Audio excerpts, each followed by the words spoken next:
Hello there. So I wanted to do a video today and talk to you about using some crystals for overcoming and combating fears.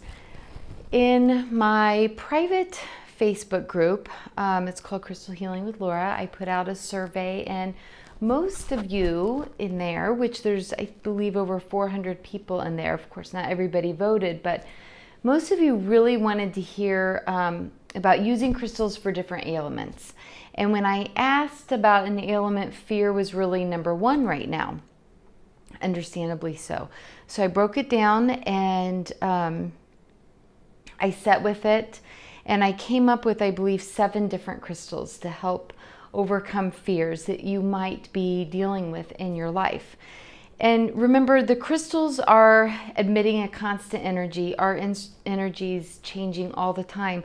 So the crystals help to bring our energy back into balance. And they also serve as a nice reminder, right? So they're not going to get rid of the fear. You still have to do the work, whether that be meditating, journaling, exercising, but whatever resonates with you to help expel the fear, because we're all going to have fear. So I just want to say that the crystals work as hard as you work, okay? So the first one I want to recommend for overcoming fear is selenite. And my favorite crystals. I'll recommend it probably for everything, but it's super cleansing. So it works with our crown chakra, with our mind, and it helps to dissolve stuck thoughts. It helps to clear out the mind. It's a great stone to meditate with, to sleep with. But if you have different fearful thoughts that are looping in your mind, this is a great crystal to work with. Okay, you can sleep with it even underneath your pillow. Selenite. And I kind of arranged the crystals based on the chakras, right? So we're going to kind of go through 7 different types of fear and 7 different crystals to help with that. Next is Labradorite, one of my favorites. Labradorite also works with the crown chakra and the third eye, and it is a very protective crystal. For example, if you are thinking ahead, imagining fearful outcomes, if you feel like you don't know whether it's fear coming in or whether it is your intuition coming in, Labradorite will really help with that. It helps to bring the subconscious to the conscious. It adds protection, especially when you are connecting to spirit. It gives you a lot of extra protection for that as well.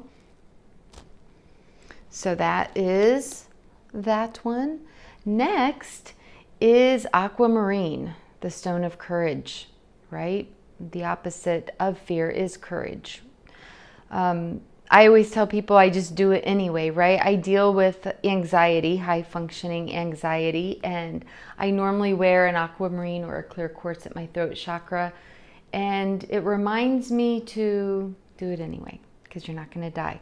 But if you're afraid of sharing yourself, using your voice, of not being heard, of how you may come across or how you may sound, then aquamarine is a great stone to really help dive into those deeper parts of communication and communicating and connecting with others.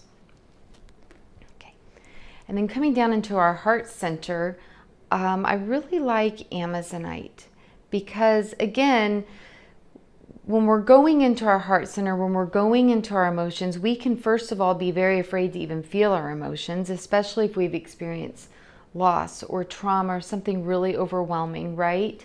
And amazonite helps us to, again, drop down into our heart, but to be able to express it, to whether it's to yourself, whether it's to somebody else or to writing, but it really connects the heart and the throat. And then down to our solar plexus, right above our navel, which a lot of times we hold fear, especially when we say like our gut instincts. We may even get an upset stomach when we're holding a lot of fear and anxiety. The solar plexus is also connected to our adrenal glands, and a lot of time when we're living in constant anxiety, it really puts stress on our adrenals. So I have a couple crystals that I recommend, And tiger's eye is one of them. It's like the eye of a tiger. It's a stone of courage. Do it anyway. Step into your fear. Have courage. And then citrine. Citrine really works with your self-esteem, you know, believing in yourself, stepping into your power, and that you're worthy. Okay. And our sacral chakra, which really houses our emotions. It houses our reproductive system, our sexuality, and our creativity is all housed in our sacral chakra. A lot of times when we're holding fear around possibly having children, creating, if we've had sexual trauma in our lives, we're afraid to express ourselves that way, the sacral chakra can really get shut down, and carnelian is a great stone to help open up the sacral chakra. It even reminds me of the blood, right? I had fertility issues myself, and I used to meditate a lot with carnelian, rose quartz, and rose oil. And I would even place them on my sacral chakra area. Obviously, this was very many years ago, but it really helped to give me more energy, the energy to move forward in life. And then last but not least, I have to show you one other beautiful carnelian. I just got beautiful. And carnelian as well can go in the bathtub with you. So you can lay it on you. You can wear all of these in jewelry, but carnelian's another great one that can go in water. This one, black tourmaline, cannot go in water. It's way too soft. Black tourmaline then is connected to the root chakra, helping you to just feel safe in life, to feel protected. A lot of times we don't feel secure, right? We don't feel secure in with anything, right? With our job, with our relationships, especially in this time. So black tourmaline is a really good stone to help us feel protected.